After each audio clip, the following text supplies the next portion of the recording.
Бисмиллахир-рахманир-рахим. Мейримдүү жана ырайымдуу Аллах Тааланын аты менен баштадым. Жараткан Аллах Таалага эсепсиз мактоолор болсун. Пайгамбарыбыз Мухаммад Мустафа саллаллаху алейхи вассаламга салам салаваттар болгон болсун. Билесиздерби, бүгүнкү күндө көпчүлүк инсандар өзүн тим эле кыйын сезип, же болбосо өзүнүн дене турпаты менен мактанып калат. Мен тиги залга барып тренировка кылдым. Же болбосо тиги мушкер тигини уруп койду. Дей койчу мына ушуга окшогон нерселер, мына ушуга окшогон сөздөр. Билесиздерби, пайгамбарыбыз саллаллаху алейхи вассалам мына ушул нерсени эске алуу менен бир хадис айтат. Бул хадис кандай? Лайса шадиду бисурати иннама шадиду ямлику нафсаху индал гадаб. Чыныгы билеги күчтүү же өзүнүн атаандашын жеңген батыр эмес, ал күчтүү эмес. Балким ачуусу келгенде өзүнүн ачуусун кармана билген чыныгы батыр дейт. Урматтуу мекендештер, урматтуу мусулман бир туугандар, билесиздерби, бүгүнкү күндө ошол билеги күчтүү деген мырзалардагы кээде өзүнүн аялына ачуусу келип, аялына кол көтөрөт. Же өзүнүн баласына кол көтөрөт. Деги койчу бүгүнкү күндө апасына, атасына кол көтөргөн инсандар пайда болду. Бул эмне себептен? Анткени ошол баланын ачуусуна тийип атат. Ал бала өзүнүн ачуусун кармана албай, анан тигиге кол көтөрүп атат. Бул эмне деген акмакчылык, эмне деген бул жашоого болгон кыянатчылык.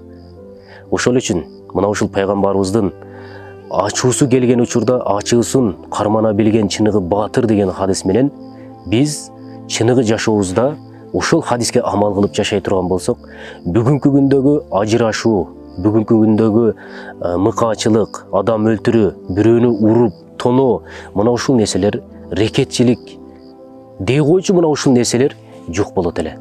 Анткени бардык нерсе ажырашуу дагы ачуунун негизинде болот. Эки дос урушуусу дагы ачуунун негизинде болот. Деги койчу ушул ажырашуу же мушташуу, урушуу, мына ушулардын баары ачуунун негизинде келип атат. Ошол үчүн пайгамбарыбыз мына ушул жашоону билип туруп, мына ушул жашоого өзүнүн хадисин күмүш сырга кылып бизге калтырып кетти. Биз муну ушундай пайдаланышыбыз керек. Ачуубуз келдикпи? Даратала кал. Турасыңбы? Олтура кал. Бул ачуулук эмнеден улам болот, билесизби? Ачуулук бул шайтандан болот. Эгерде шайтан сизге ушундай ой сала турган болсо, же азгыра турган болсо, сиздин ачууңуз келет. Анан ошол жерде адамдарды урушуп, же сөгүп, же тилдеп, же кол көтөрүп, дей койчу азыр жогоруда айткан нерселердин бүт баарын аткарасыз. Бул ачуудан улам.